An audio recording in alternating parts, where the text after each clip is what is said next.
anh ơi con đi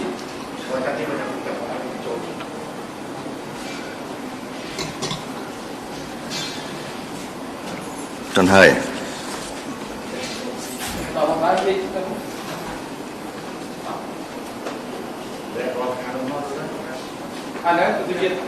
lươn tinh mà xem thế nào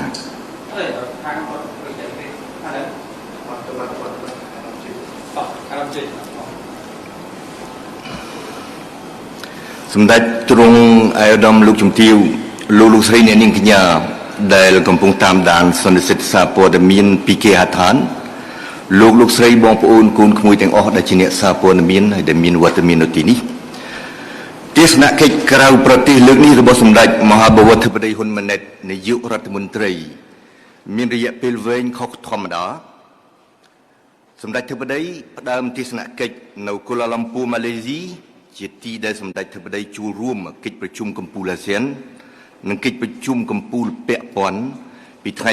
25ដល់27ឧសភារួចហើយចេញពីកូឡាឡាំពូអញ្ជើញទៅតូក្យូប្រទេសជប៉ុនជាទីដែលសម្ដេចបំពេញទេសនកិច្ចការងារផ្លូវការពីថ្ងៃ28ដល់ថ្ងៃ31ឧសភាថ្ងៃនេះបន្តិចនេះអាយដាមស៊ុនណារូនឹងវិលមកលើកឡើងវិញត្រួសពីការចូលរួមរបស់សម្ដេចធិបតីក្នុងកិច្ចប្រជុំកំពូលអាស៊ាននៅកូឡាឡាំពូដែលបិទបញ្ចប់កាលពីថ្ងៃទី27ឧសភាច្រើនថ្ងៃកន្លងមកហើយប៉ុន្តែតទៅនេះអនុញ្ញាតឲ្យខ្ញុំជម្រាបជាមុនសិនជូនបងប្អូនកូនក្មួយអ្នកសារព័ត៌មាននៅអ្វីដែលនៅក្តៅកគុកនៅឡើយនោះគឺទេសនកិច្ចការងារផ្លូវការរបស់សម្ដេចធិបតីនៅតូក្យូប្រទេសជប៉ុនទេសនកិច្ចនៅជប៉ុនរបស់សម្ដេចធិបតីគឺជាព្រឹត្តិការណ៍មួយសំខាន់ណាស់ដោយសារតែមូលហេតុច្រើនយ៉ាងម្យ៉ាងក្រោយពីក្លាយជានាយករដ្ឋមន្ត្រីតាំងពីខែសីហា2023មកទើបតែពេលនេះប៉ុណ្ណោះដែលសម្ដេចធិបតីមានឱកាសបំពេញទេសនកិច្ចការងារផ្លូវការនៅជប៉ុនម្យ៉ាងទៀតជប៉ុនជាមិត្តយូរអង្វែងមិត្តចាស់សំខាន់និងស្និទ្ធស្នាលរបស់កម្ពុជាយើងអស់រយៈពេល72ឆ្នាំកន្លងមកហើយ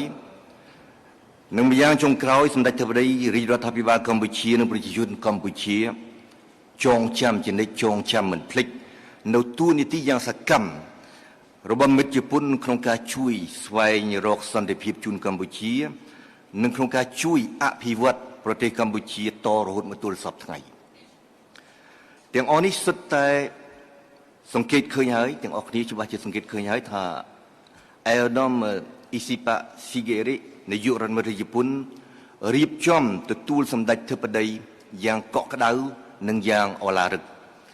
ទាំងនេះស្ដែងឲ្យឃើញប្រកែកមិនបាននៅទំនុកចិត្តជ្រាលជ្រៅទៅវិញទៅមករវាងកម្ពុជានិងជប៉ុននិងស្ដែងឲ្យឃើញនៅឆន្ទៈនយោបាយរឹងមាំរបស់កម្ពុជានៅម្ខាងនិងរបស់ជប៉ុននៅម្ខាងទៀតក្នុងការបន្តកិច្ចសហប្រតិបត្តិការទ្វេភាគីទៅមុខទៀតសម្ដេចធិបតីនាយករដ្ឋមន្ត្រីកម្ពុជានិងឯកឧត្តមនាយករដ្ឋមន្ត្រីជប៉ុនជួបគ្នាពិភាក្សាការងារនៅថ្ងៃ30ឧសភានៅការិយាល័យនាយករដ្ឋមន្ត្រីក្នុងរដ្ឋធានីតូក្យូសេដ្ឋកិច្ចពាណិជ្ជកម្មនិងវិនិយោគជាប្រធានបទសំខាន់ជាងគេបង្អស់មួយនៃកិច្ចពិភាក្សានាយករដ្ឋមន្ត្រីកម្ពុជានិងនាយករដ្ឋមន្ត្រីជប៉ុនឯកភាពគ្នាជំរុញទាំងរដ្ឋផងនិងវិស័យឯកជនផងដើម្បីបង្កើនការផ្លាស់ប្ដូរពាណិជ្ជកម្មរវាងប្រទេសទាំងពីរនិងដើម្បីបង្កើនការវិនិយោគរបស់ជប៉ុននៅកម្ពុជាជាក់ស្ដែងគឺការដាក់ចេញនៅ Economic Co-creation Package ពោលគឺកញ្ចប់ដើម្បីបង្កើតសេដ្ឋកិច្ចរួមកម្ពុជាជប៉ុនគោលដៅនៃកញ្ចប់ដើម្បីបង្កើតសេដ្ឋកិច្ចរួមកម្ពុជាជប៉ុននេះគឺផ្ដល់សន្ទុះថ្មីដល់ការរួមចំណែករបស់ជប៉ុនក្នុងការអភិវឌ្ឍសេដ្ឋកិច្ចសង្គមកម្ពុជាតាមរយៈការជំរុញពីខាងរដ្ឋាភិបាលជប៉ុននិងការទាក់ទាញពីខាងរដ្ឋាភិបាលកម្ពុជាបណ្ដាក្រុមហ៊ុនជប៉ុនច្រើនឡើងឲ្យមកបណ្ដាក់ទុនរកស៊ីនៅកម្ពុជាពាក់ព័ន្ធនឹងការបង្កើនវិនិយោគទុនជប៉ុននៅកម្ពុជាដែរខ្ញុំឆ្លៀតបញ្ជាក់ថានៅថ្ងៃ29ឧសភា คณะដឹกនាំក្រុមហ៊ុនជប៉ុនចំនួនជាង200ដែលចាប់អារម្មណ៍លើស្ថានភាពអំណោយផលកាន់តែខ្លាំងឡើងនៃការវិនិយោគនៅកម្ពុជាសុទ្ធតែមកជួបរួមស្ដាប់សន្ទរកថារបស់សម្ដេចធិបតីនៅក្នុងវេទិកាធុរកិច្ចកម្ពុជាជប៉ុននៅលើវេទិកាធុរកិច្ចនេះក៏ដូចក្នុងឱកាសជំនួបសម្ដែងការគួសមពីសំណាក់ក្រុមហ៊ុនជប៉ុននានាទាំងអស់ចំនួន12សម្ដេចបវរធិបតីបន្តតាក់មួយសម្ដេចថ្លែងប្រាប់វិស័យឯកជនជប៉ុនថាកម្ពុជាមានច្បាប់វិនិយោគសេរីកម្ពុជាមានយន្តការពិគ្រោះយោបល់ទៀងទាត់ជាមួយធុរជនបរទេសកម្ពុជាបាននឹងកំពុងបន្តសម្រួលបរិយាកាសនៃការវិនិយោគបរទេសកម្ពុជាបើកចំហជានិច្ចដើម្បីទទួលក្រុមហ៊ុនបរទេសពិសេសក្រុមហ៊ុនជប៉ុនដោយឡែកហេដ្ឋារចនាសម្ព័ន្ធនិងការតភ្ជាប់ក៏ជាប្រធានបទសំខាន់ជាងគេមួយដែរដែលសម្ដេចបវរធិបតីនិងសមាភាគីជប៉ុនរបស់សម្ដេចលើកមកពិភាក្សាក្នុងន័យនេះសម្ដេចបវរធិបតីអរគុណមិត្តជប៉ុនចំពោះការបន្តជួយអភិវឌ្ឍកំពង់ផែក្រុងព្រះសីហនុឲ្យคล้ายទៅជាកំពង់ផែនិងមជ្ឈមណ្ឌលភស្តុភារកម្មក្នុងតំបន់ទន្ទឹមនេះនាយករដ្ឋមន្ត្រីកម្ពុជានិងនាយករដ្ឋមន្ត្រីជប៉ុនឯកភាពគ្នាបន្តជំរុញការតភ្ជាប់ប្រជាជននិងប្រជាជនឲ្យកាន់តែស្និទ្ធតាមរយៈកិច្ចសហប្រតិបត្តិការអប់រំការងារនិងទេសចរទាក់ទងនឹងការតភ្ជាប់ផ្នែកអប់រំខ្ញុំសូមឆ្លៀតជម្រាបថាក្នុងរយៈពេលជាង30ឆ្នាំចុងក្រោយនេះជប៉ុនផ្ដល់អាហារូបករណ៍ដល់និស្សិតកម្ពុជាជាង7,2000 នាក់ឲ្យទៅសិក្សានៅជប៉ុនហើយស្ដីពីការតភ្ជាប់ផ្នែកការងារវិញនាយករដ្ឋមន្ត្រីកម្ពុជានិងនាយករដ្ឋមន្ត្រីជប៉ុនឯកភាពគ្នានឹងបន្តបើកលទ្ធភាពឲ្យខ្មែរយើងបន្តចេញទៅធ្វើការនៅជប៉ុនឲ្យមានជំរឿសចេញទៅធ្វើការនៅជប៉ុនឬបន្តធ្វើការនៅស្រុកខ្មែរនៅខាងជប៉ុនគេខ្វះពលករនៅខាងកម្ពុជាយើងចង់ឲ្យខ្មែរដែលទៅធ្វើការនៅជប៉ុនក្រោយពីមានចំណេះធ្វើហើយត្រឡប់មកកម្ពុជាយើងវិញដោយពំនាំមកជាមួយនៅមុខជំនាញដើម្បីចូលបម្រើការជាអាចនៅតាមបណ្ដាក្រុមហ៊ុនជប៉ុនដែលចាប់ពីពេលនេះតទៅអាចនឹងបណ្ដាក់ទុនរកស៊ីច្រើនឡើងនៅក្នុងទឹកដីកម្ពុជាយើងពាក់ព័ន្ធនឹងវិស័យសន្តិសុខវិញកម្ពុជាជប៉ុនឯកភាពគ្នាបន្តកិច្ចសហប្រតិបត្តិការដែលមានស្រាប់ជាអាចតាមរយៈការកសាងសមត្ថភាពនិងការចែករំលែកព័ត៌មានដើម្បីបន្តប្រយុទ្ធប្រឆាំងនឹងឧក្រិដ្ឋកម្មឆ្លងដែនរាសម្រាប់តទៅថ្ងៃមុខវិញសម្ដេចបវរធិបតីហ៊ុនម៉ាណែតនិងឯកឧត្តមអ៊ីស៊ីប៉ាស៊ីរិហ្គេឯកភាពគ្នាបន្តធ្វើការរួមគ្នាដើម្បីជំរុញភាពជាដៃគូយុទ្ធសាស្ត្រគ្រប់ជ្រុងជ្រោយកម្ពុជាជប៉ុនឲ្យកាន់តែស៊ីជម្រៅរាយគោលដៅនោះគឺបន្តនាំមកនៅកំណើនសុខុមាលភាពនិងវិបុលភាពរួមហើយដើម្បីផ្ដល់សន្ទុះថ្មីបន្ថែមទៀតដល់ទំនាក់ទំនងកម្ពុជាជប៉ុនសម្ដេចបវរធិបតីអញ្ជើញឯកឧត្តមនាយករដ្ឋមន្ត្រីជប៉ុននិងលោកជំទាវឲ្យមកបំពេញទស្សនកិច្ចផ្លូវការនៅកម្ពុជាតាមពេលវេលាសមស្របដោយឡែកខ្ញុំសូមជម្រាបបន្ថែមថាក្នុងក្របខ័ណ្ឌនៃទស្សនកិច្ចការងារផ្លូវការនេះដែរសម្ដេចមហាបវរធិបតីហ៊ុនម៉ាណែតនិងភរិយាគឺលោកជំទាវបណ្ឌិតពេជ្រច័ន្ទមុនីបានជួបសម្ដែងការគូសមចំពោះព្រះរាជទាយាទទៅជប៉ុនសម្ដេចធិបតីក៏បានជួបជាមួយប្រធានព្រឹទ្ធសភាជប៉ុននិងប្រធានរដ្ឋសភាជប៉ុនទន្ទឹមនេះនៅក្រៅក្របខ័ណ្ឌនីតិសនកិច្ចវិញសម្ដេចធិបតីបានចូលរួមក្នុងវេទិកានិកេស្ដីពីអនាគតរបស់អាស៊ីលើកទី30សម្ដេចបានថ្លែងសន្ទរកថានៅលើវេទិកាក្រោមប្រធានបទបញ្ហាប្រឈមរបស់អាស៊ីនៅក្នុងពិភពលោកមួយច្របូកច្របល់ចុងក្រោយបង្អស់កាលពីព្រឹកមិញមុននឹងដឹកនាំគណៈប្រតិភូធ្វើមាតុភូមិនិវត្តន៍មកកាន់ភ្នំពេញវិញសម្ដេចធិបតីបានជួបសំណេះសំណាលជាមួយសហគមន៍ខ្មែរនៅជប៉ុនបងប្អូនកូនក្មួយនិងជនរួមជាតិទាំងអស់សុទ្ធតែបានទទួលព័ត៌មាននិងបានឃើញរូបភាពជុំវិញព្រឹត្តិការណ៍នឹងអស់ហើយរាយព័ត៌មានដែលខ្ញុំលើកឡើងអំបញ្ញមិញគ្រាន់តែជាសាំងយកការសង្ខេបនៃដំណើរទស្សនកិច្ចសំខាន់របស់សម្ដេចនារយៈពេលមួយអាទិត្យចុងក្រោយនេះតែប៉ុណ្ណោះឥឡូវនេះខ្ញុំប្រគល់មីក្រូទៅជូនឯកឧត្តមស៊ុណារ៉ូវិញម្ដងដែលឯកឧត្តមសូមវិលមករំលឹកឡើងវិញត្រួសនៅលទ្ធផលនៃការចូលរួម របស់សម្ដេចធិបតីក្នុងកិច្ចប្រជុំកំពូលអាស៊ានលើកទី46និងកិច្ចប្រជុំកំពូលពាក់ព័ន្ធពីថ្ងៃ25ដល់27ឧសភាកន្លងទៅនេះនៅកូឡាឡុំពូប្រទេសម៉ាឡេស៊ីក្រោយពីបទអន្តរាគមន៍របស់អាដាមស៊ូណារ៉ូ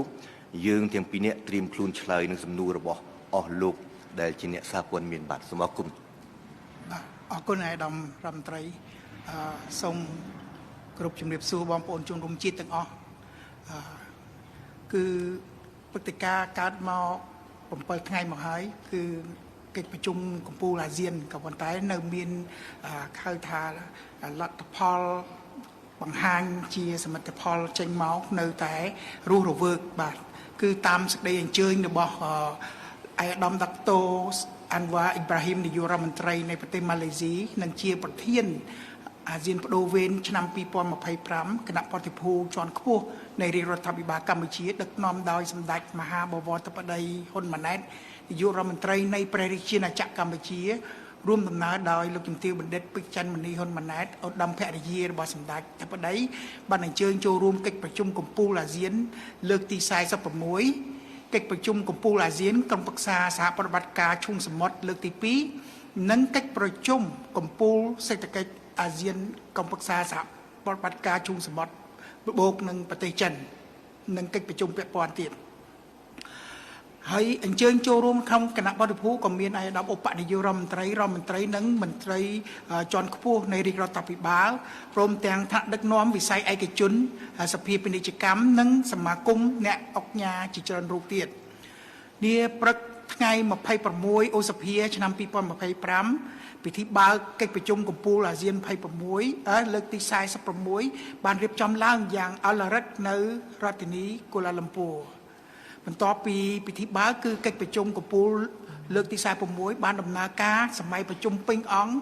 ក្រោមប្រធានបទដែលស្នើឡើងដោយប្រទេសម៉ាឡេស៊ីគឺអាស៊ានបរិយាបន្ននិងចីរភាពហើយថ្នាក់ដឹកនាំអាស៊ានពិនិត្យ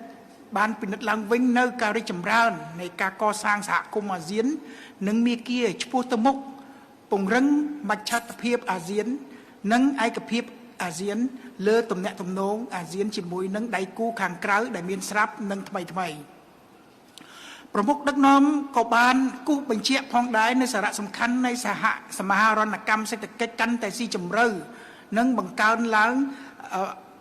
ងបន្ថែមទៀតនៃលំហូរពាណិជ្ជកម្មនិងវិនិយោគក្នុងអាស៊ានភាពធន់និងចីរភាពថ្នាក់ដឹកនាំកំពូលអាស៊ានក៏បានចេញសេចក្តីថ្លែងការណ៍គូឡាឡាំពូអបអរសាទរខួបអនុស្សាវរីយ៍លើកទី10នៃការកសាងសហគមន៍អាស៊ាននិងផ្ដោតទៅលើការកសាងផែនការយុទ្ធសាស្ត្រសហគមន៍នយោបាយសន្តិសុខសហគមន៍សេដ្ឋកិច្ចនិងសហគមន៍សង្គមវប្បធម៌អាស៊ានផែនការយុទ្ធសាស្ត្រភ្ជាប់អាស៊ាននិងក្របខ័ណ្ឌសេដ្ឋកិច្ចអាស៊ានប្រកបដោយនវានុវត្តន៍និងចីរភាពនឹងបានស្ដាប់របាយការណ៍អនុម័តឯកសារមួយចំនួនទៀតដែលក្នុងនោះមានឯកសារសំខាន់ដូចជាការអនុម័តដោយមានការរៀបចំពិធីចុះហត្ថលេខារវាងប្រមុខដឹកនាំនៃប្រទេសអាស៊ានទាំងអស់ហ្នឹងគឺលើសេចក្តីថ្លែងការណ៍គូឡាឡាំពូអំពីអាស៊ានឆ្នាំ2045អនាគតរួមរបស់ពួកយើងហើយទី2គឺការអនុម័តទៅលើឯកសារចក្ខុវិស័យសហគមន៍អាស៊ានឆ្នាំ2045ភាពធន់នវានុវត្តន៍ធម្មភាពនិងប្រជាជនជាស្នូលនៃអាស៊ានហើយទី3គឺសេចក្តីប្រកាសរបស់ប្រមុខដឹកនាំអាស៊ានអំពីការពន្យានិងការពង្រីកវិសាលភាពនៃបទជប់បាញ់គ្នានៅប្រទេសមីយ៉ាន់ម៉ាមានប្រសាសន៍នៅក្នុងកិច្ចប្រជុំកំពូលលើកទី46នេះគឺសម្ដេចហ៊ុនម៉ាណែតបានគ្រប់គ្រងពេញទំហឹងរបស់កម្ពុជាចំពោះការធ្វើប្រធានរបស់ប្រទេសម៉ាឡេស៊ីឆ្នាំ2025ជាពិសេសប្រធានបទបរិយាបន្ននិងចីរភាពដែលជាសសរស្តម្ភសំខាន់សម្រាប់ធានាសន្តិភាពស្ថិរភាពនិងវិបលភាពយូរអង្វែងក្នុងតំបន់សម្ដេចធិបតីបានគូសបញ្ជាក់អំពីភាពចាំបាច់នៃការធ្វើសមាហរណកម្មតំបន់ឲ្យស៊ីជម្រៅដោយសម្រួលនីតិវិធីឲ្យកាន់តែរលូននិងមានប្រសិទ្ធភាពដកចេញនៅរបាំងនានាការបន្ស៊ីក្របខ័ណ្ឌបទបញ្ញត្តិនិងការទទួលយកនៅអន្តរការ Digital និងប បរិស្ថានបៃតងការតបជាប់លើគ្រប់ទិដ្ឋភាពរូបវ័ន្តស្ថាប័ននិងប្រជាជនការតបជាប់បណ្ដាញធម្មពលអាស៊ាននិងការធ្វើឲ្យអាស៊ានជាមជ្ឈមណ្ឌលទេសចរដ៏រស់រវើកចម្រុះនិងប្រកួតប្រជែងសម្ដេចធិបតីក៏បានជំរុញខាងខ្លះគឺជាលទ្ធផលប្រមុខដឹកនាំអាស៊ានបានយល់ព្រមជាឯកច្ឆន្ទពន្លឿននៃកិច្ចហៅថាត្រៀមរៀបចំបញ្ចូលប្រទេសទីម៉ូឡេស្តេជាសមាជិកអាស៊ានពេញសិទ្ធិនៅក្នុងកិច្ចប្រជុំបន្ទាប់គឺកិច្ចប្រជុំកំពូលលើកទី47នាខែតុលាខាងមុខនេះបាទថ្នាក់ដឹកនាំកម្ពុជាក៏បានជួបផ្ទាល់នៅក្នុងកិច្ចប្រជុំបន្តបន្ទាប់ជាមួយនឹងតំណាងអន្តរសភាតំណាងយុវជនអាស៊ាននិងតំណាងក្រុមប្រឹក្សាសេដ្ឋកិច្ចអាស៊ានហើយនៅថ្ងៃទី27ខែឧសភាឆ្នាំ2025កិច្ចប្រជុំកំពូលអាស៊ានក្រុមប្រឹក្សាសហប្រតិបត្តិការជុំសមុទ្រលើកទី2លើកទី1លើកមុនគឺសម្ដេចអញ្ជើញទៅប្រទេសអារ៉ាប៊ីសាអូឌីប្រជុំលើកទី1លើកនេះលើកទី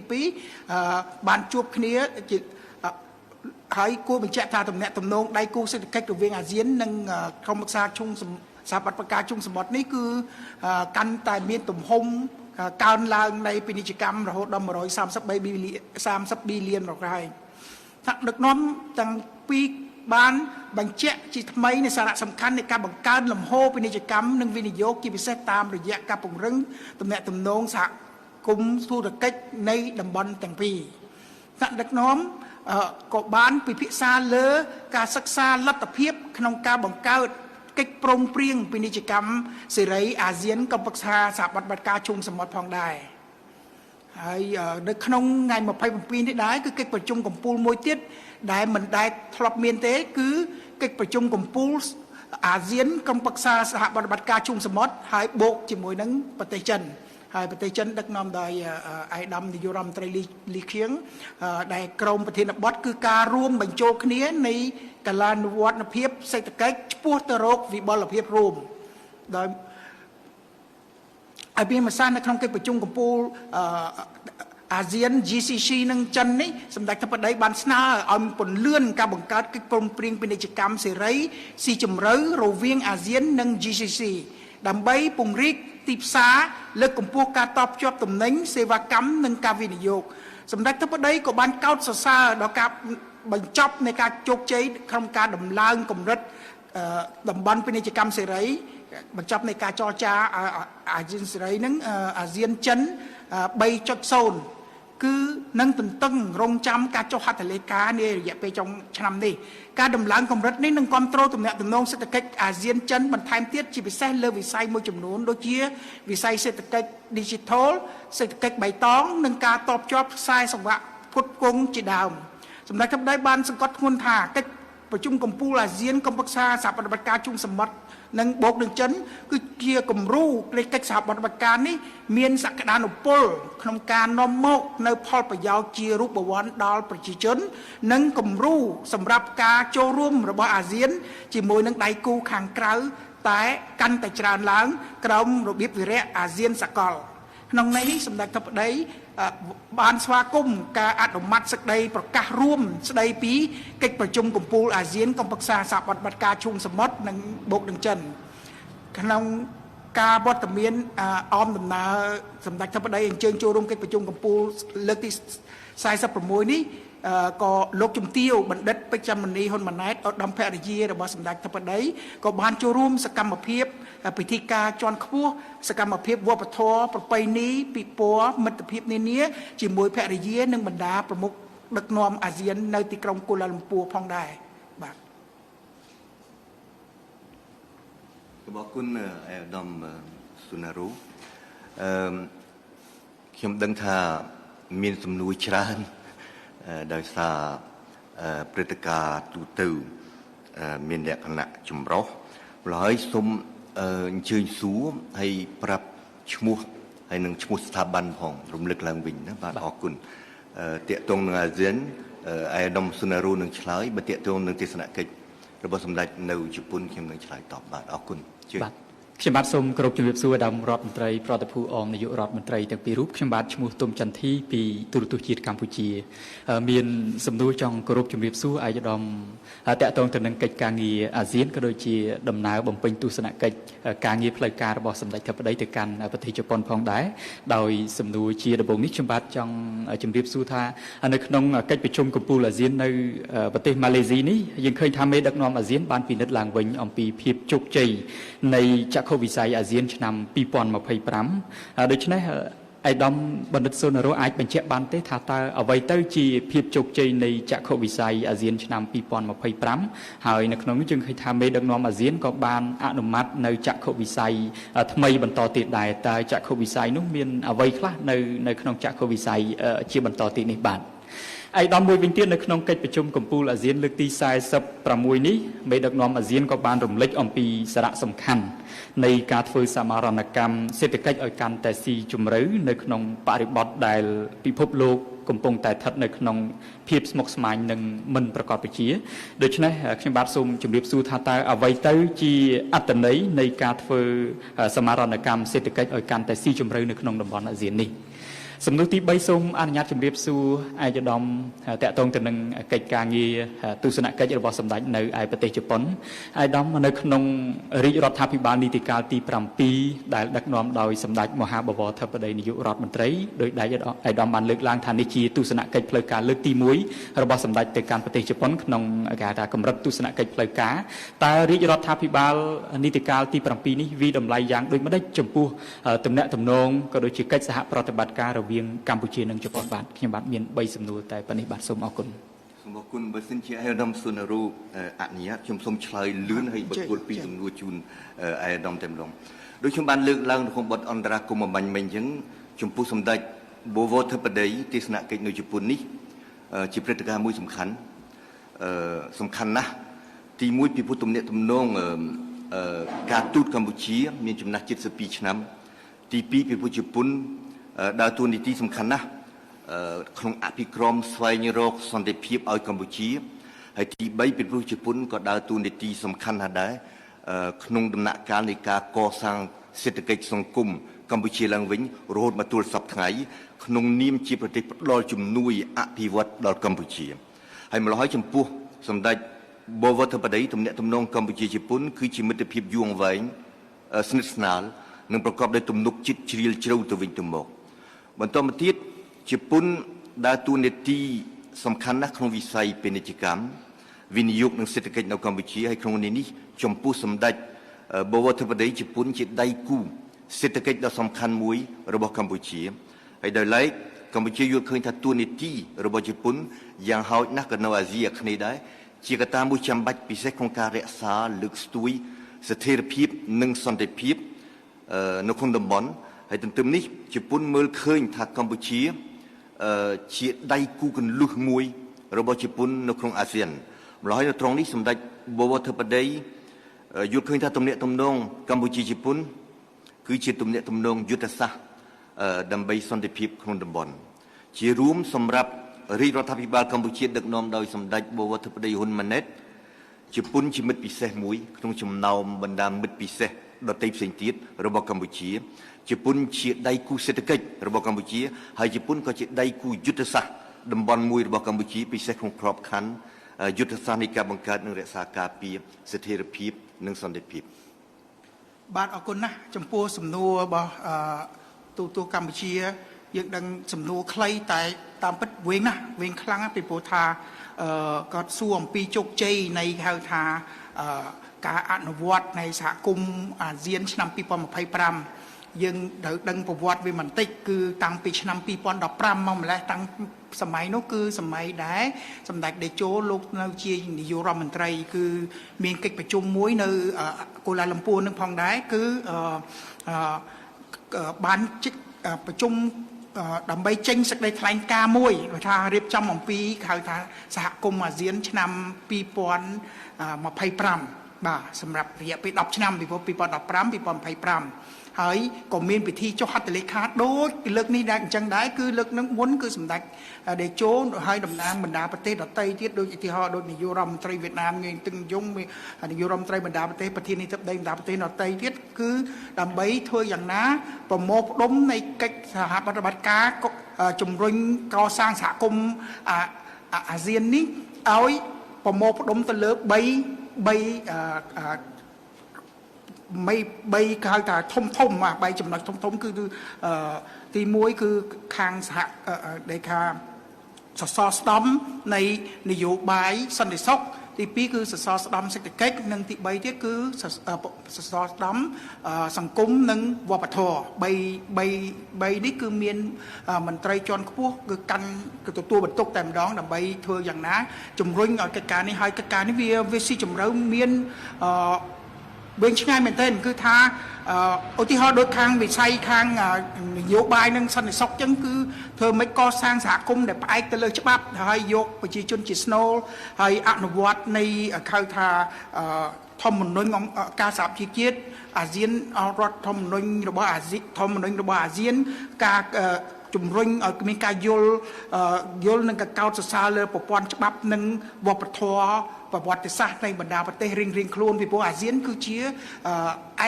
ឯកភាពគ្នានៅក្នុង in diversity បានន័យថាភាពចម្រុះបានន័យថាមានគ្រប់សាសនាគ្រប់វប្បធម៌អីទាំងអស់អញ្ចឹងទាមទារនៃការយកបញ្យលឲ្យប្រជាជនបង្រៀនឲ្យប្រជាជនយល់អំពី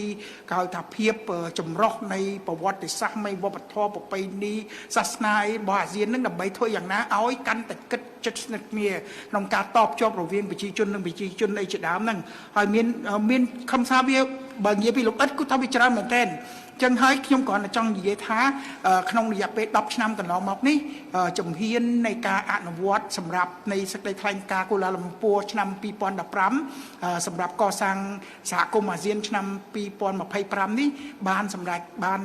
គោលដៅជោគជ័យក៏ប៉ុន្តែវាមិនទាន់បញ្ចប់ទេពីព្រោះដំណើរវិវត្តវាចេះតែទៅមុខទៀតចឹងហើយបានថាដឹកនាំឥឡូវនេះប្រមូលផ្ដុំលើកមុនដាក់តែចក្ខុវិស័យសម្រាប់តែ10ឆ្នាំទេប៉ុន្តែលើកនេះដាក់ចក្ខុវិស័យសម្រាប់20ឆ្នាំតែម្ដងគឺហើយខ្ញុំសូមជម្រាបដែលខ្លឹមសារគឺអាស៊ានឆ្នាំ2045 our share future គឺថាអនាគតរួមរបស់យើងខ្មែរបកអញ្ចឹងណាបាទហើយខ្លឹមសារលំអិតគឺថាមានពេញនៅក្នុងនេះទាំងអស់អញ្ចឹងហើយបើសិនជានិយាយលំអិតគឺនិយាយអត់ចេញទេគ្រាន់តែយើងដឹងថាអាស៊ានបច្ចុប្បន្ននេះនៅតែបន្តប្រមូលផ្ដុំក្នុងការពង្រឹងនៃសសរស្តម្ភទាំង3ហ្នឹងគឺសហគមន៍ទាំង3ដែលសហគមន៍ខាងនយោបាយសន្តិសុខធ្វើម៉េចឲ្យមានសន្តិសុខតំបន់ឲ្យមានការសហប្រតិបត្តិការប្រឆាំងអក្រិតកម្មឆ្លងដែននោះស្អីនោះស៊ីជម្រៅច្រើនមែនទេណាយើងមិនអាចនិយាយបានទេបាទចំណុចទី2គឺបញ្ហាគឺសហគមន៍សេដ្ឋកិច្ចបានន័យថាអាស៊ានត្រូវតែសមាហរណកម្មសេដ្ឋកិច្ចពាណិជ្ជកម្មវិនិយោគការតបជាប់ការស្អីជាមួយគ្នាហ្នឹងទាំងអស់គ្រប់បែបយ៉ាងតាំងពីពន្ធគយតាំងពីប្រព័ន្ធហៅថាយុទ្ធធម៌ជាមួយគ្នាទាំងអស់បាទហើយកិច្ចការសង្គមអញ្ចឹងដែរសង្គមនិងវប្បធម៌អញ្ចឹងក៏ត្រូវការតបជាប់ពីព្រោះថាយើងត្រូវដឹងហើយអាស៊ានបើដូចជាប្រទេសនីមួយយើងជាប្រទេសតូចក៏ប៉ុន្តែបើសិនជាពេលណាយើងចូលជាមួយអាស៊ានជាប្លុកវាគឺជាមហាអំណាចតែម្ដងបងប្អូនគឺសំខាន់ណាស់មហាអំណាចពីព្រោះបច្ចុប្បន្ននេះឲ្យតាមបងសូមបានដឹងហើយគឺរហូតដល់លំដាប់លេខ5នៃសេដ្ឋកិច្ចពិភពលោកគឺអាស៊ានហ្នឹងហើយឆ្នាំ2030នេះឈានទៅដល់លំដាប់លេខ4ពិភពលោកបាទអញ្ចឹងហើយវាធំធំអញ្ចឹងវាដូចនៅសហរដ្ឋអាមេរិកចឹងបើរដ្ឋនីមួយបែកគ្នាវាតូចទេក៏ប៉ុន្តែបើរួមគ្នាជាសហរដ្ឋអាមេរិកវាធំហើយអាស៊ានមិនមែនជាសហរដ្ឋទេក៏ប៉ុន្តែជាប្លុកនៃការសហប្រតិបត្តិការជាមួយបណ្ដាប្រទេសប៉ុន្តែកាន់តែជិតស្និទ្ធទៅហើយនៅក្នុងគេដាក់ថ្លែងការណ៍អំពីអាស៊ានឆ្នាំ2045នេះមិនត្រឹមតែកំណត់នៅក្នុងប៉ុណ្ណឹងទេថ្នាក់ដឹកនាំអនុញ្ញាតឲ្យមានហៅថា flexible មានន័យថាមានការបត់បែន ពីព្រោះ20ឆ្នាំទៅមុខយើងមិនដឹងរឿងអីកើតឡើងទេវាអាចមានការរីកចម្រើននៃ AI រីកចម្រើននៃវិទ្យាសាស្ត្របច្ចេកវិទ្យាទៅបន្តទៀតយើងនឹងអាចអាប់ដេតព័ត៌មានបន្ថែមដើម្បីដាក់ចូលទៅក្នុងគម្រោងនេះអញ្ចឹងគម្រោងនេះមិនមែនជាគេហៅថាគម្រោងដែលតូចហើយងាប់កាឡាទេបាទពីព្រោះសង្គមវាកើតឡើងរស់រវើកអាហ្នឹងចំណុចទី1ដែលបងប្អូនបានលើកឡើងទី2ទៀតបញ្ហាអំពីការភាពស៊ីជម្រៅនៃស៊ីជម្រៅនៃការកិច្ចសហប្រតិបត្តិការសេដ្ឋកិច្ចនៅក្នុងតំបន់នេះក៏ខ្ញុំក៏សិតតែរឿងវែងដែរសំណួរមួយប៉ុន្តែវាវែងណាស់តើវាស៊ីជម្រៅនៃសេដ្ឋកិច្ចហ្នឹងស៊ីជម្រៅរបៀបម៉េចអញ្ចឹងខ្ញុំមិនចង់និយាយដោយខ្លួនឯងទេខ្ញុំចង់យកប្រសាសន៍សម្ដេចធិបតីបន្តិចដើម្បីបញ្ជាក់ឲ្យបងប្អូនបានឃើញបានយល់អំពីនេះអំពីការស៊ីជម្រៅនៃសេដ្ឋកិច្ចយើងដឹងហើយសេដ្ឋកិច្ចរបស់អាស៊ានបច្ចុប្បន្ននេះនៅក្នុងដំណាក់កាលនៃការ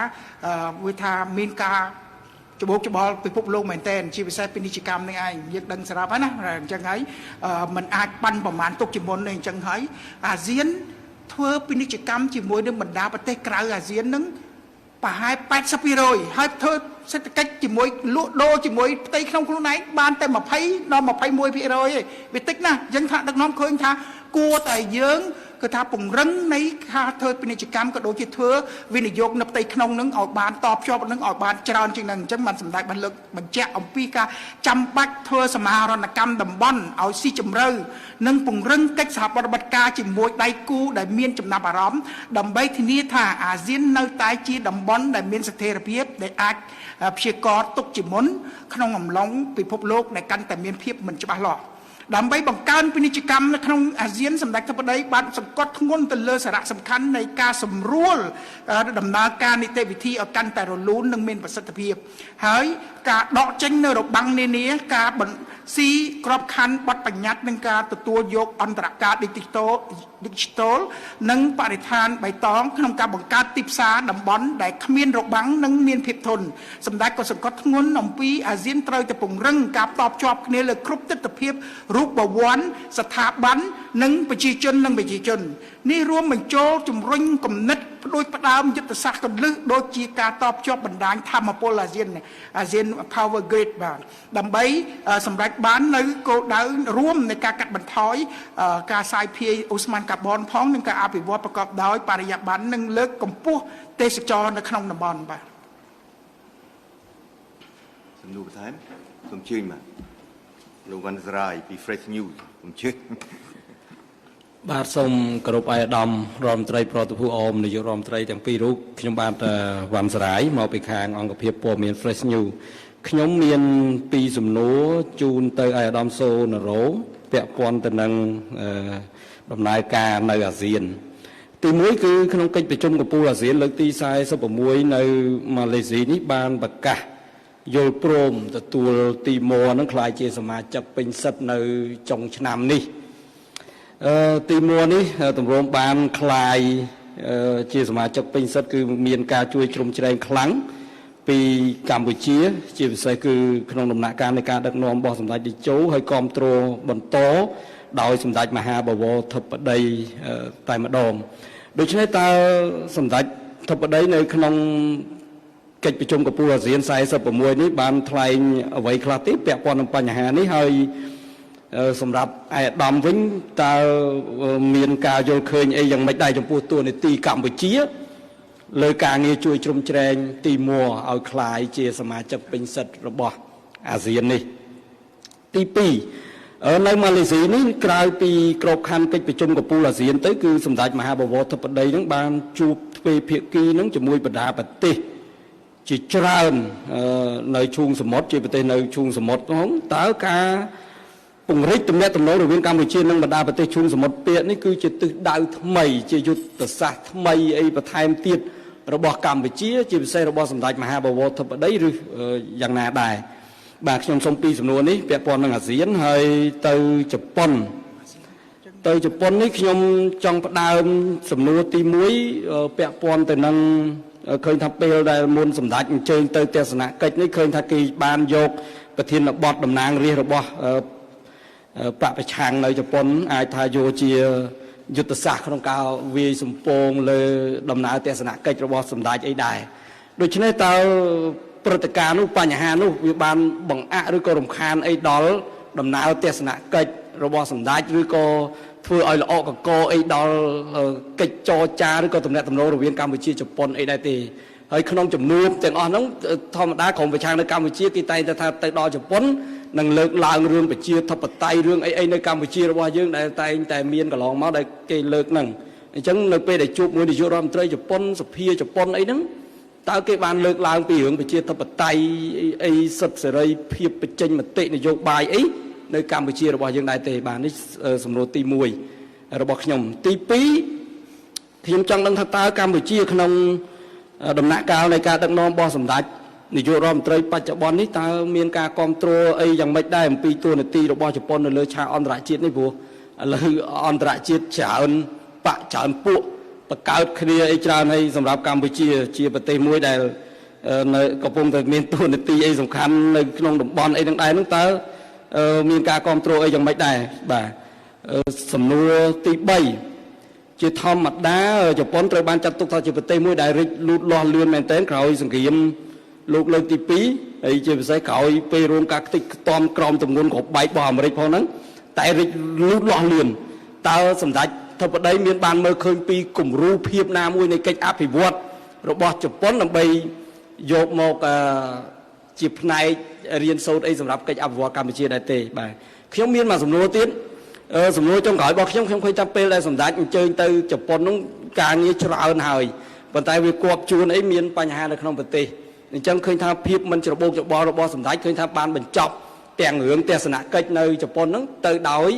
រលូនវាថាចប់ដោយតាមការគ្រោងទុកមិនច្របូកច្របល់ជាមួយនឹងរឿងនៅក្នុងប្រទេសងាកមករឿងក្នុងប្រទេសរឿងព្រំដែនក៏អាចដោះស្រាយទៅបានទៅបើថាបញ្ហាមិនទាន់ចប់សពគ្រប់អីប៉ុន្តែបានស្ងប់រងាប់ក្នុងមួយរយៈពេលនេះខ្ញុំចង់ឲ្យអាដាម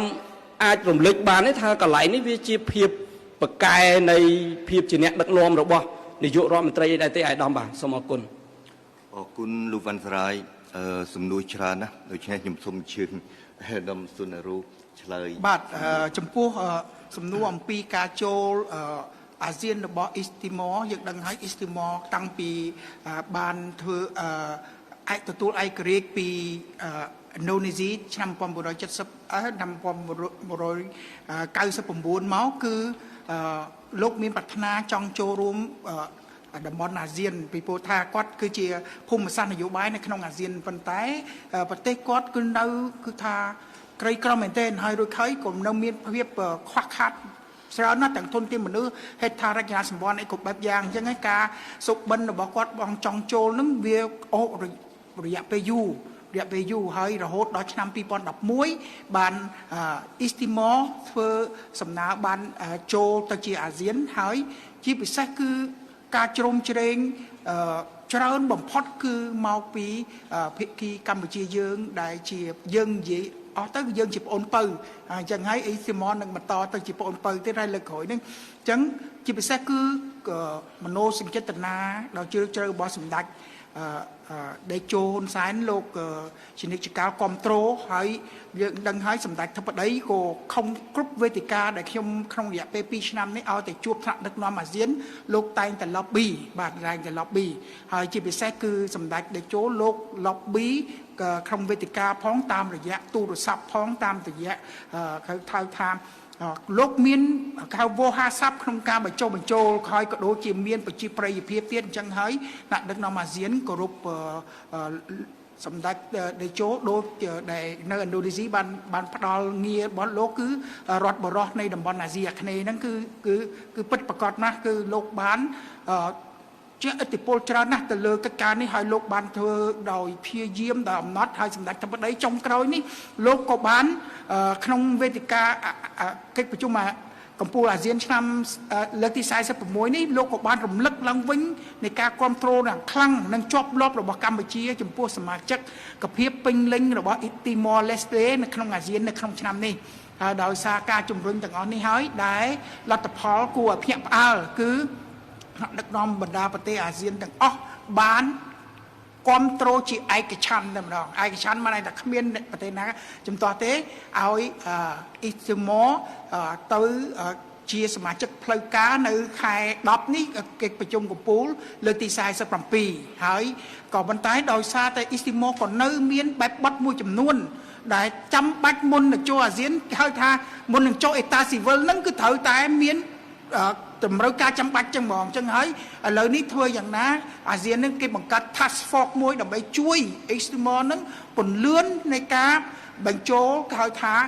បែបបត់ទាំងអស់ហ្នឹងចូលទៅក្នុងក្របខ័ណ្ឌនៃច្បាប់របស់អ៊ីស្ទីម៉ូបាទទីម៉ូឡេស្តេហ្នឹងបានអាចចូលផ្លូវការបានអញ្ចឹងហើយកិច្ចការនេះវាទាមទារនៃការពន្លឿនគេប្រើពាក្យពន្លឿនតែម្ដងបាទអញ្ចឹងជោគជ័យនេះគឺជាជោគជ័យមួយដែលក្នុងនឹងមានគេឈ្មោះរបស់សម្ដេចតេជោក៏ដូចជាសម្ដេចធិបតីនៅក្នុងការជ្រោមជ្រែងដោយមានប្រសិទ្ធភាពបំផុតបាទទី2គឺបញ្ហាឈូងសមុទ្រ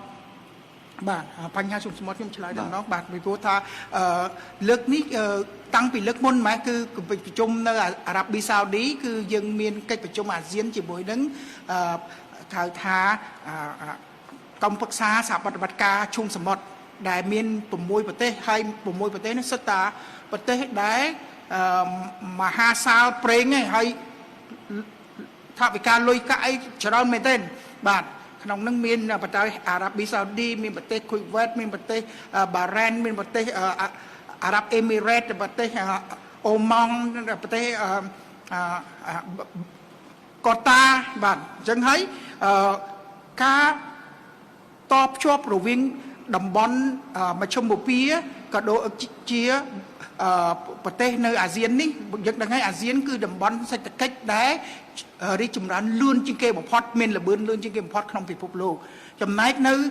ឈូងសមុទ្រគឺបណ្ដាប្រទេសទាំង6នេះគឺជាប្រទេសដែលនាំមុខគេហើយក្នុងការអភិវឌ្ឍរីកចម្រើនលើវិស័យជឿនលឿនជាច្រើននៅក្នុងតំបន់របស់គេអញ្ចឹងហើយការតបជាប់នៃពាណិជ្ជកម្មហើយបណ្ដាប្រទេសខាងឈូងសមុទ្រហ្នឹងគេចាប់អារម្មណ៍ថាពាណិជ្ជកម្មរវាងកម្ពុជាជាមួយនឹងបណ្ដាប្រទេសរបស់គេក៏ដូចជាពាណិជ្ជកម្មអាស៊ានកើនឡើងជាលំដាប់អញ្ចឹងហើយទាមទារនៃការចាំបាច់នៃការមានការសហប្រតិបត្តិការកាន់តែជិតស្និទ្ធហើយជាពិសេសគឺសម្ដេចធិបតីលោកបានលើកសំណើឲ្យមានគេហៅថាការសិក្សាដើម្បីធ្វើយ៉ាងណាឲ្យមានតំបន់សេដ្ឋកិច្ច free trade area ហ្នឹងតំបន់សេដ្ឋកិច្ចសេរីរវាងតំបន់ទាំងពីរនេះអញ្ចឹងបើសិនជាមានសេដ្ឋកិច្ចសេរីទំនិញមានលំហូរកាន់តែច្រើនហើយវានឹងកើននៃកំណើននៃការ GDP របស់ប្រទេសរៀងៗខ្លួនទាំងអស់ជាពិសេសក្នុងកលៈទេសៈដែលពាណិជ្ជកម្មពិភពលោកកំពុងតែមានការរាំងស្ទះទៅដល់លើអញ្ចឹងហើយការបើកច្រកដទៃទៀតសម្រាប់សេដ្ឋកិច្ចសម្រាប់អាស៊ានផងសម្រាប់កម្ពុជាផងគឺជាការចាំបាច់ដើម្បីយើងអាចម្ចាស់ការមិនបាត់ម្ចាស់ការនៅក្នុងករណីបើមានសភាពការអាក្រក់ណាកើតឡើងបាទខ្ញុំសូមបន្ថែមទៅនឹងសំណួររបស់លោកវ៉ាន់សរាយដែលបញ្ជាក់ថាតាមរយៈជំនួបទ្វេភាគីរវាងកម្ពុជារវាងសម្ដេចធិបតីនិងថ្នាក់ដឹកនាំនៃបណ្ដាប្រទេសឈូងសមុទ្រពេកส์តែមានទិសដៅយ៉ាងណាជាការពិតក្នុងឱកាសជំនួបកំពូលអាស៊ាននិងកិច្ចប្រជុំពាក់ព័ន្ធនៅកូឡាឡាំពួរសម្ដេចធិបតីពីចន្លោះថ្ងៃ26និងថ្ងៃ27ឧសភាបានជួបជាទ្វេភាគីជាមួយនឹងថ្នាក់ដឹកនាំមកពីអូម៉ាន់ពីបារ៉ែនពីកូវេតដែលបានមកចូលរួមដោយអេដាមស៊ូណារូលើកឡើងមិញចូលរួមក្នុងកិច្ចប្រជុំអាស៊ានក្រុមប្រឹក្សាសហប្រតិបត្តិការឈូងសមុទ្រហើយតាមរយៈជំនួបទ្វេភាគីទាំងអស់នេះសម្ដេចធិបតីបន្តអនុវត្តទិសដៅសំខាន់នៃគោលនយោបាយការបរទេសរបស់កម្ពុជារួមមានខ្ញុំលើកឡើងជាញឹកញាប់ការពង្រីកមិត្តភាពចាស់ពង្រឹងមិត្តភាពចាស់និងពង្រីកមិត្តភាពថ្មីហើយបន្ថែមពីលើនេះសម្ដេចបវរធិបតីចង់ស្វែងយល់ថាមានឬទេលក្ខណៈបំពេញបន្ថែមគ្នាទៅវិញទៅមកនៃសេដ្ឋកិច្ចកម្ពុជានិងសេដ្ឋកិច្ចនៃបណ្ដាប្រទេសឈូងសមុទ្រពេកส์បាទសំណួរទី2បើខ្ញុំកត់អំបញ្ញមិញនេះលោកវ៉ាន់សរាយតើកម្ពុជាក្នុងសករាជគ្រប់គ្រងរដ្ឋរបស់នាយករដ្ឋមន្ត្រីហ៊ុនម៉ាណែតគ្រប់គ្រងតួនាទីអន្តរជាតិរបស់ជប៉ុនដែរឬទេទាំងអស់គ្នាដឹងហើយថាជប៉ុនជាមហាអំណាចសេដ្ឋកិច្ចពិភពលោកទី3 បន្ទាប់ពីអាមេរិកនិងចិនម្ល៉េះហើយចុងឬមិនចុងប្រទេសអាស៊ីមួយនេះដែលទាំងអស់គ្នាក៏ដឹងដែរជាសម្ព័ន្ធមិត្តដ៏សំខាន់មួយរបស់អាមេរិកមានឥទ្ធិពលភូមិសាស្ត្រនយោបាយនៅក្នុងតំបន់អាស៊ីប៉ាស៊ីហ្វិកហើយមិនតែប៉ុណ្ណោះជប៉ុនបាននឹងកំពុងបន្តវិនិយោគយ៉ាងធំធេងក្នុងវិស័យសហប្រតិបត្តិការតំបន់ពិសេសការអភិវឌ្ឍហេដ្ឋារចនាសម្ព័ន្ធហើយជារួមជប៉ុនជាការពិតមានទួនាទីតំបន់និងមានទួនាទីអន្តរជាតិតើកម្ពុជាគ្រប់គ្រងទួនាទីទាំងនេះរបស់ជប៉ុនដែរឬទេកម្ពុជាក្នុងនាមជាប្រទេសមួយអធិបតេយ្យនិងឯករាជ្យមិនមែនចេះតែប្រកាសគ្រប់គ្រងរាល់គំនិតផ្ដួចផ្ដើមរបស់បណ្ដាមហាអំណាចតំបន់ឬបណ្ដាមហាអំណាចពិភពលោកទេកម្ពុជាមានគោលការណ៍ទោះជាប្រទេសនោះជាប្រទេសណាក៏ដោយបើមិនសមស្របនឹងគោលការណ៍របស់កម្ពុជាមិនគ្រប់គ្រងទេទូនីតិនិងគំនិតផ្ដួចផ្ដើមនៅក្នុងតំបន់ទាំងនោះឧទាហរណ៍ជាក់ស្ដែងមកទល់ពេលនេះកម្ពុជាស្វាគមន៍រាល់យុទ្ធសាស្ត្រ Indo-Pacific ទាំងឡាយណាដែលឆ្លើយតបទៅនឹងគោលការណ៍ទាំង3ដាក់ចេញដោយកម្ពុជាទី1រួមចំណែកក្នុងការលើកកម្ពស់សន្តិភាពស្ថិរភាពនិងវិបុលភាពដែលឈរលើនៅក្នុងតំបន់ទី2មិនត្រូវប្រើប្រាស់ក្នុងគោលបំណងប្រឆាំងនឹងប្រទេសណាមួយទេនៅក្នុងតំបន់និងទី3គ្រប់គ្រងដល់មិត្តភាពរបស់អាស៊ាននិងអនុលោមតាមធម្មនុញ្ញអាស៊ាននិងទស្សនវិស័យអាស៊ានស្ដីពី Indo-Pacific ត្រង់នេះខ្ញុំសូមរំលឹកឡើងវិញថាកម្ពុជាជាប្រទេសដែលបានគ្រប់គ្រងមុនគេក្នុងចំណោមបណ្ដាប្រទេសអាស៊ានទាំង10យុទ្ធសាស្ត្រ Indo-Pacific សេរីរបស់ជប៉ុនពីព្រោះកម្ពុជាយល់ឃើញថាយុទ្ធសាស្ត្រ Indo-Pacific សេរីនេះរបស់ជប៉ុនឆ្លើយតបទៅនឹងគោលការណ៍ដែលខ្ញុំលើកឡើងខាងដើមទាំង3របស់កម្ពុជាសំណួរមួយទៀតខ្ញុំចង់ភ្លេចតើកម្ពុជាចាត់ទុកការអភិវឌ្ឍបែបជប៉ុនជាគំរូដែរឬទេសម្ដេចបវរធិបតីជាសិទ្ធិវិទូមុននឹងក្លាយជាអ្នកនយោបាយម្ល៉េះហើយសម្ដេចច្បាស់ជាបានសង្កេតនិងពិនិត្យមើលគំរូអភិវឌ្ឍរបស់ជប៉ុនពិសេសក្នុងឱកាសទស្សនកិច្ចការងារផ្លូវការលើកនេះប៉ុន្តែជាផ្នែកម្ដងទៀតយើងទាំងអស់គ្នាគួរយល់ថាគំរូអភិវឌ្ឍបែបជប៉ុនក៏ដោយបែបសិង្ហបុរីក៏ដោយបែបបារាំងក៏ដោយបែបអាល្លឺម៉ង់ក៏ដោយមិនមែនជាក្របពូជដែលអាចដាំដុះនៅលើដីគ្រប់ប្រភេទនោះទេជប៉ុនជាជប៉ុនកម្ពុជាជាកម្ពុជាប្រវត្តិសាស្ត្រវប្បធម៌ផ្នែកគំនិតចរិយាមាយាទរបស់ជនជាតិជប៉ុនមិនមែនជាប្រវត្តិសាស្ត្រមិនមែនជាវប្បធម៌មិនមែនជាផ្នែកគំនិតនិងចរិយារបស់ជនជាតិខ្មែរណាយ៉ាងណាក៏ដោយយើងប្រហែលជាអាចត្រាប់តាមជប៉ុននៅលើចំណុចមួយចំនួនខ្ញុំឲ្យឧទាហរណ៍កម្ពុជាត្រូវតែបន្តវិនិយោគក្នុងវិស័យអប់រំដើម្បីបង្កើនសមត្ថភាពនិងគុណភាពនៃធនធានមនុស្សរបស់យើងតាមគំរូរបស់ជប៉ុនឬតាមគំរូប្រទេសដទៃដែលឲ្យអាទិភាពខ្លាំងមែនទែនដល់ការអប់រំឲ្យកម្ពុជារាជរដ្ឋាភិបាលកម្ពុជាក្រោមការដឹកនាំរបស់សម្ដេចធិបតីបន្តវេនពីរាជរដ្ឋាភិបាលដឹកនាំដោយសម្ដេចតេជោគឺឲ្យអាទិភាពខ្លាំងណាស់ដល់ផ្នែកអប់រំដូចមានសំណួរមួយទៀតរឿងផ្ទុះអាវុធ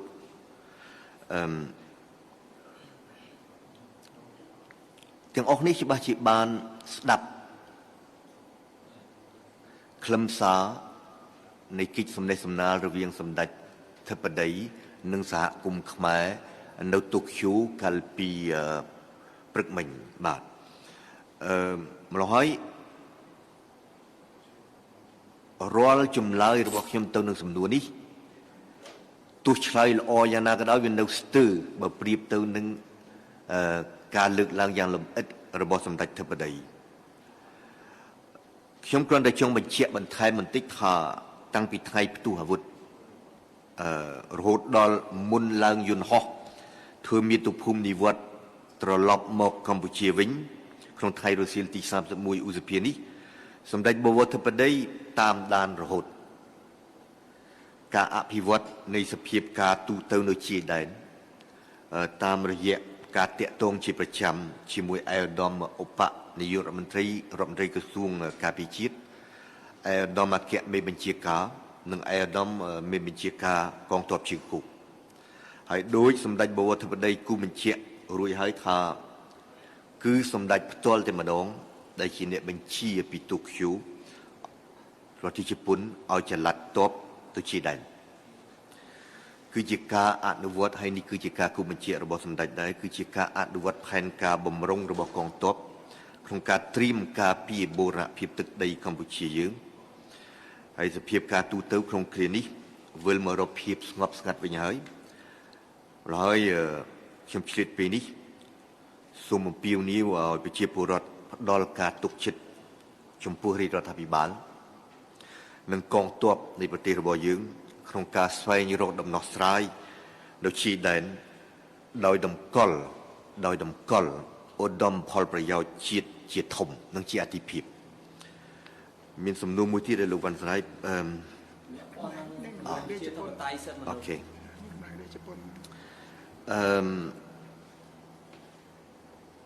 រឿងនេះទាំងអស់គ្នាដឹងហើយវាសឹងថាផ្អូមដែរហើយព័ត៌មាននឹងណាបាទខ្ញុំរំលឹកឡើងវិញនៅខាងសមាជិករដ្ឋសភាជប៉ុនម្នាក់ខាងក្រមប្រឆាំងទីទានពីស្ថានភាពសិទ្ធិមនុស្សនៅកម្ពុជានៅម្ខាងទៀតឯកឧត្តមទុយរីឯកអគ្គរដ្ឋទូតកម្ពុជាប្រចាំនៅតូក្យូផ្ញើសារលិខិតទៅសមាជិករដ្ឋសភាជប៉ុនរូបនេះដើម្បីនិយាយការពីមុខមាត់នៃប្រទេសកម្ពុជារបស់យើងនៅម្ខាងគឺជាសិទ្ធិនៃការបញ្ចេញមតិទីទាននៅម្ខាងទៀតជាសិទ្ធិនៃការបញ្ចេញមតិឆ្លើយតបការពីមុខមាត់នៃប្រទេសរបស់យើងចំពោះតំណាងរាជជប៉ុនលិខិតរបស់ឯកឧត្តមជូរីមានលក្ខណៈគំរាមកំហែងចំពោះក្រសួងការបរទេសកម្ពុជាវិញដែលបានផ្សព្វផ្សាយខ្លឹមសារនៃលិខិតរបស់ឯកឧត្តមទុយរីគឺគ្រាន់តែជាការពន្យល់បំភ្លឺឲ្យអ្នកតំណាងរាជជប៉ុនរូបនេះយល់កាន់តែច្បាស់ពីស្ថានភាពសិទ្ធិមនុស្សនិងប្រជាធិបតេយ្យនៅក្នុងប្រទេសកម្ពុជារបស់យើង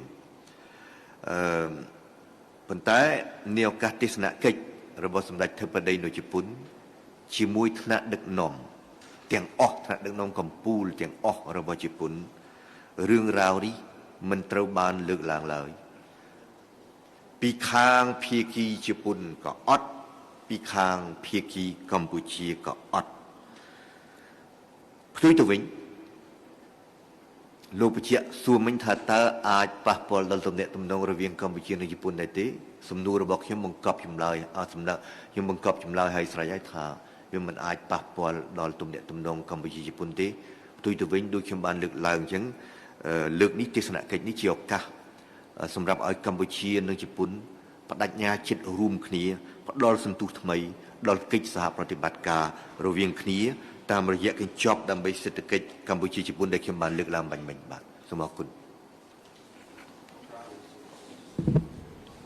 គ្រប់ជំរាបសួរអាដាមទាំងពីរខ្ញុំឈ្មោះងល់ណារ៉ាត់ជាអ្នកសារព័ត៌មានមកពីអង្គភាពសារព័ត៌មានកម្ពុជាថ្មីអាដាមខ្ញុំមានសំណួរប្រហែលជា2ទេជូនទៅអាដាមទាំងពីរ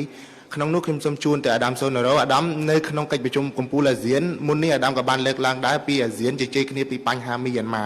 អាដាមខ្ញុំចង់ដឹងអំពីខ្លឹមសារលម្អិតបន្តិចឲ្យស៊ីជម្រៅតើអាស៊ានបញ្ចេញមតិបែបណាខ្លះចំពោះបញ្ហាមីយ៉ាន់ម៉ាហើយ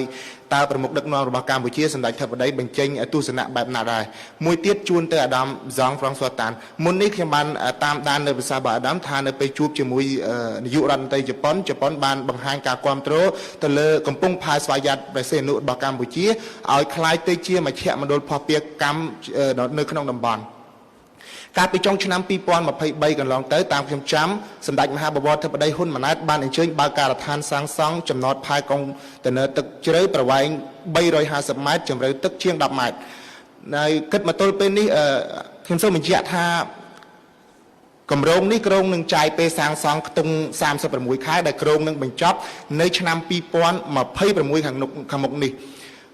កម្រងនេះគឺជាកម្រងដែលជប៉ុនជួយតាមរយៈចែកការបើតាមប្រភពព័ត៌មានមកថាកំពុងផែបន្ទាប់ពីបើកការសាងសង់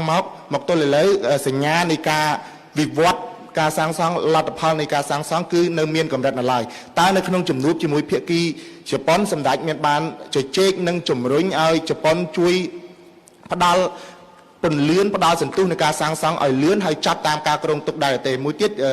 កម្រងគឺមានក្រុងសាងសង់ជំហានទី2និងជំហានទី3បន្តបន្ទាប់អាដាមសូមលម្អិតអំបញ្ហានេះបន្តិចបាទ សូមអរគុណ បាទអរគុណណាស់ចំពោះសំណួរអំពីមីយ៉ាន់ម៉ាបាទនៅក្នុងកិច្ចប្រជុំនេះគឺមានការលើកឡើងអំពីទី1គឺតំណាងមីយ៉ាន់ម៉ាដែលជាតំណាងមិនមែននយោបាយក៏បានចូលរួមនៅក្នុងកិច្ចប្រជុំនេះដោយកិច្ចប្រជុំលើកមុនដែរអានឹងបង្ហាញនៃសាមគ្គីភាពរបស់អាស៊ានហើយថ្នាក់ដឹកនាំរបស់អាស៊ានបានធ្វើការយកចាត់ទុកគោលការណ៍ឯកច្ឆន្ទ5ចំណុចគឺជានៅតែមានប្រសិទ្ធភាពនៅក្នុងការដោះស្រាយបញ្ហាមីយ៉ាន់ម៉ាបាទដោះស្រាយបញ្ហាមីយ៉ាន់ម៉ាហើយថ្នាក់ដឹកនាំពិភពអាស៊ានបានលើកទឹកចិត្តឲ្យគ្រប់ភាគីទាំងអស់បន្តពង្រីកក៏ដូចជាពន្យាបនិងពង្រីកនៃគេហៅថាបទឈប់បាញ់គ្នាពីព្រោះថាកន្លងមកដោយសារតែមានគ្រោះមហន្តរាយនៃរញ្ជួយផែនដីដ៏ធ្ងន់ធ្ងរនៃចុងខែមីនាឆ្នាំ2025នៅមីយ៉ាន់ម៉ាគឺមានការស្លាប់រង្គាលក៏ដូចជាខូចខាតហេដ្ឋារចនាសម្ព័ន្ធធ្ងន់ធ្ងរអញ្ចឹងហើយមានអាជ្ញាធររបស់មីយ៉ាន់ម៉ាមានធ្វើបទឈប់បាញ់គ្នាហើយក៏ដូចជាភាគីនៃការកម្លាំងតស៊ូមួយចំនួនហ្នឹងក៏ធ្វើឲ្យមានការបត់ជប់បាញ់គ្នាជាឯកតោភាគីអញ្ចឹងថ្នាក់ដឹកនាំអាស៊ានលើកទឹកចិត្តឲ្យពន្យានៃបត់ជប់បាញ់គ្នានេះបន្តទៀតក៏ដូចជា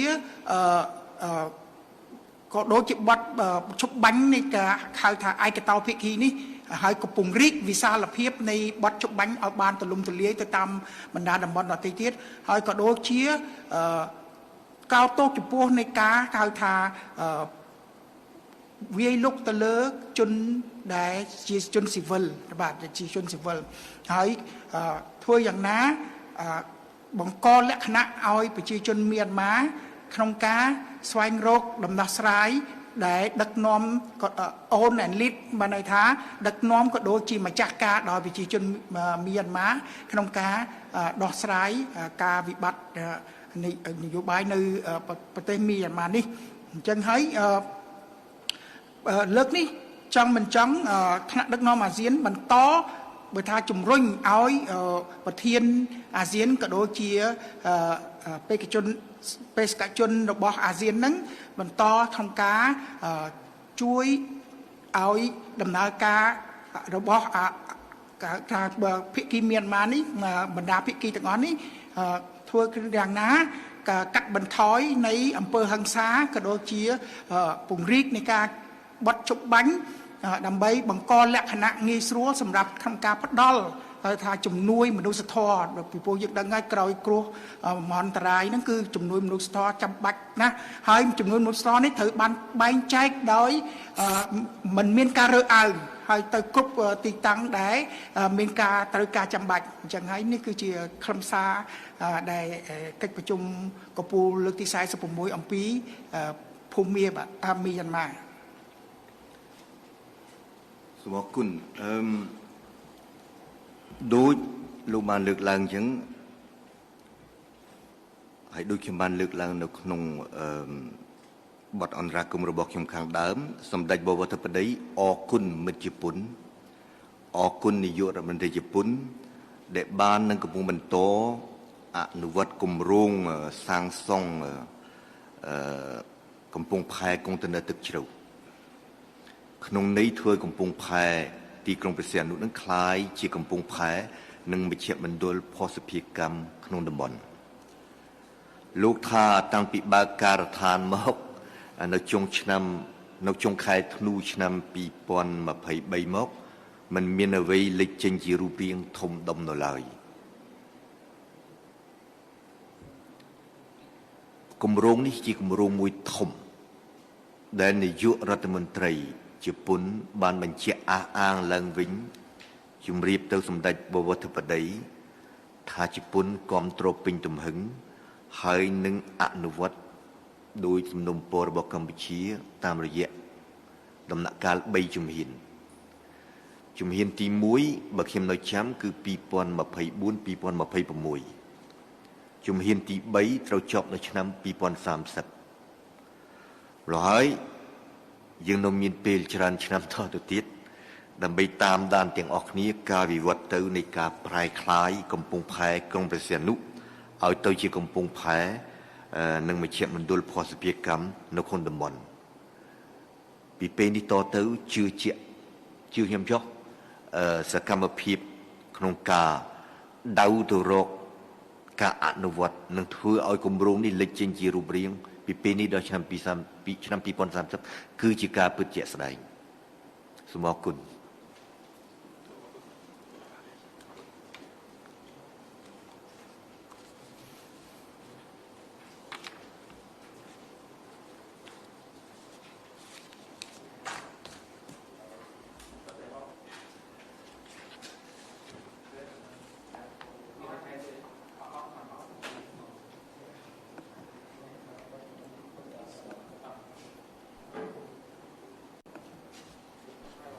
ចោលអូខេអរគុណ